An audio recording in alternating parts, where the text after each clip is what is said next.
Of course I don't believe you, Steve. I've not believed you since you tried convincing me that you'd shared a KFC bargain bucket with Simon Cowell one time. Full of shit, you, mate.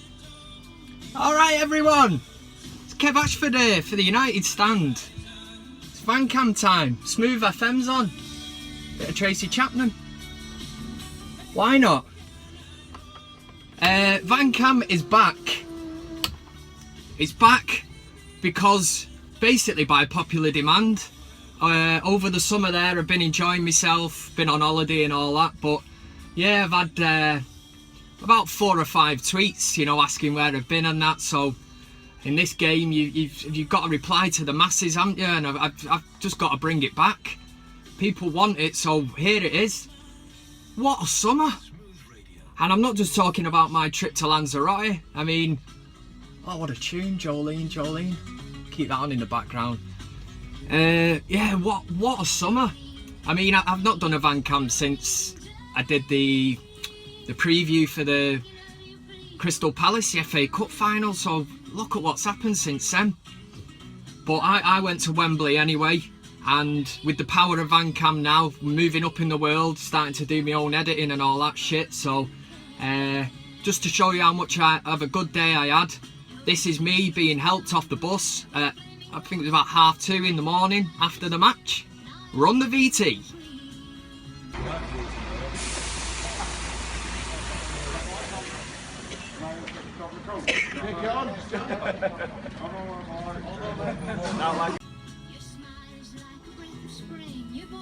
Still pains me to watch that. What a day out. Good memories, good memories. That's my mate texted me that the next day. He reckoned his wife said to him that it looked like he was my carer and he was helping me off the bus, which was probably true really. He did look after me that day. I only later found out a few weeks ago that he actually took me home because I was trying to work out how I got home. Picked me up out the taxi, put me on the doorstep, knocked on the door, got in the taxi and drove off.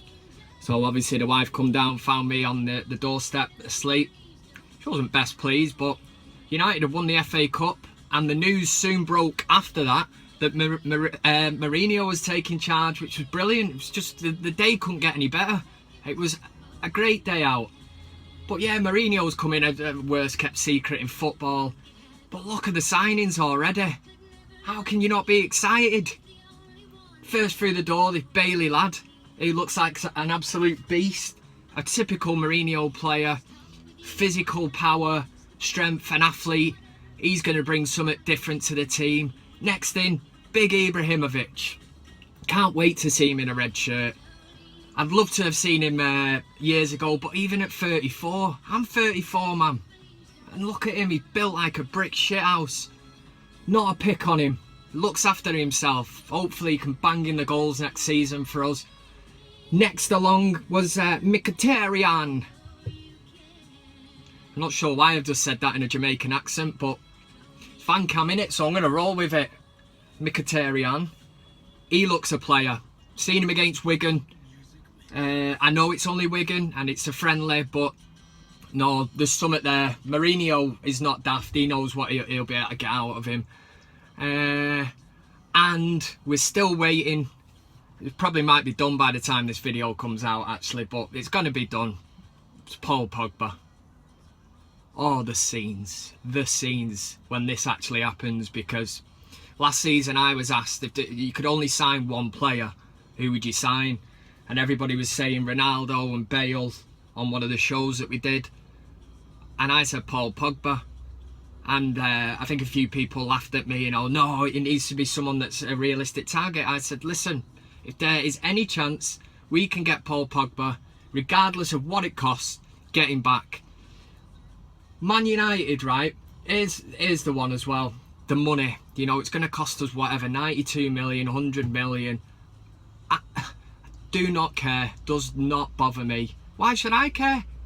I'm not buying him. It's not my money. I ain't got 100 million to spend on him anyway. I couldn't give a shit, man. 100 million, 200 million if that's what it takes. United aren't daft. He's 22, 23 years old. What is he?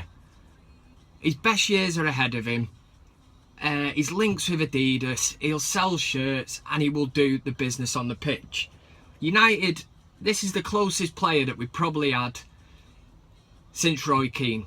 And when did he retire? We have been trying and trying and trying to replace him. Roy Keane, Paul Scholes, and Paul Pogba. Look at them midfielders we got at United at the minute. Schweinsteiger, Schneiderlin, Herrera and Carrick. Paul Pogba is all four of them in one player, and we're signing that player. He brings all their attributes rolled into one as one player. And then you get giddy Arsenal fan. Ooh, 100 million's a bit expensive, that, innit, for one player. You know, what if he gets injured? They signed Mesut Ozil for 50 million, half of that. And I don't want to get into this, but Man City fans are the same. I know some nice City fans are alright sound, believe it or not. There's some good ones out there. But, you know, they jump on the bandwagon. Raheem Sterling, for Christ's sake, cost you nearly 50 million. What has he done? What has he done in a City shirt? Nothing. You know, and they're ready to sign John Stones for 50 million. He's got potential. He could be the next, whatever, Gerard Piqué. Guardiola's going to mould him into, you know, this player that brings a ball out. Yeah, he's got potential. It's 50 million. 50 million. For 100 million, United are getting a player who's proved it in the Champions League. He's proved it in Italy. And he knows Man United, so he's just going to walk into that team. He will be a fantastic player for United. And like I say, the money, regardless of the money, it's just what United have got to pay. Higuain is not worth 70 odd million, but if you throw up the money and the club want to accept it, you just have to pay it. You get into these silly arguments, people on Twitter talking nonsense, man. You know, Andy Carroll wasn't worth the money when he went to Liverpool. It's just the market at that time, and if the club accepts it, that's what you've got to pay. But for United, you know, if you get 4 or 5 years out of Pogba and he gets to, what, 27, 28, they'd still probably get the money back on him, because I'm that convinced that he'll do the business for United. You know, Real Madrid might come sniffing round them, but let's embrace it. You know, if he comes in, it'll be a top signing, and along with Mkhitaryan, oh, it's just transformed the forward line already. So much pace about it. Throw Martial in the mix, you know, it's frightening, man. And good times, it's about time to have a manager like Mourinho. And he didn't hold back, did he? Van Gaal was in the firing line, shots were fired. And rightly so, you know, he openly admitted he's not going to hide behind philosophies, which was great. It's straight talking with Mourinho. He's confident, he's been there, he's done it, he's won it. And he's a modern day manager, whereas Van Gaal was just a dinosaur at United, wasn't he? Oh, he's banging on about what he'd done in the past. You know, I've won this, I've won that, I brought this player through the youth, I brought that. And when he got to United, it just spectacularly blew up in his face. But in a twisted way, I think he actually thinks that he was successful because he won an FA Cup. An FA Cup was alright, but I wouldn't be writing home about it, like, and, you know, pinning a picture of it on my bedroom wall and like Van Gaal. But yeah, wonky-nosed Dutchman has gone. Glad to see the back of him. I know a lot of people don't agree, but glad to see the back of him. And Mourinho in, a top manager who just pisses everyone off. Isn't that great? Already had a dig at Arsene Wenger. That's it, mate. You get under the skin of everyone, because it's exactly what Sir Alex Ferguson did. Just rattle everyone, get under the skin, piss them off. Love it. Absolutely love it. But the Van Kamer, it's obviously not a preview. I think Galatasaray's coming up, then Rooney's testimonial. I'm not going to start commenting on that anyway. It's I just watch them games. It's a bit of fun in it, and I suppose the Community Shield will be the first proper one where you'll get an inkling of what kind of team he's going to put out. Van Kam cannot end without a mention of Marouane Fellaini. And I know everyone's going to be like, what's he done? He can't have done anything, you know, he's not played a pre-season game yet. You know, what's he done?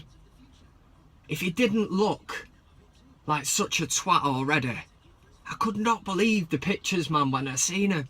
He's dyed his hair ginger or something. Strawberry blonde, call it whatever you want. A few added highlights into that bushy throw of his. Oh, Fellaini, man.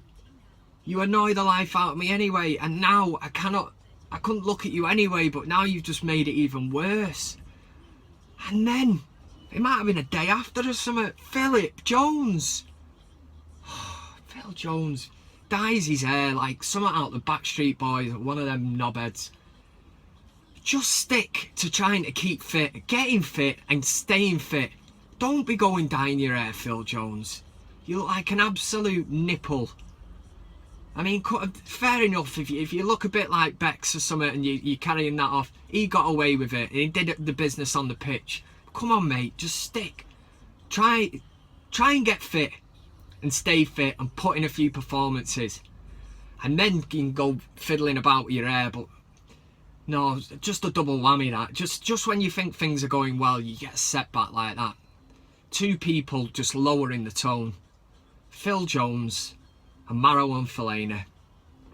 Like I said, Fellaini had to get a mention on Van Cam. But yeah, apart from that, I'm happy. Cannot wait for the season to start. And that is about time. The old taco's up, which means my break is over. I better crack on, do a bit of work. Anyway, I can't do a Come On United because there's no point. You know, it wouldn't be from the heart, and I'm not looking forward to any sort of pre-season games. So anyway, stay safe, drink reasonably, respectively, respect everybody around you, and yeah, that's it. So I'm sure I'll be back soon, maybe by popular demand if I get more than 4 tweets, but we'll see anyway. Anyway, cheerio, peace out, and take care of yourselves.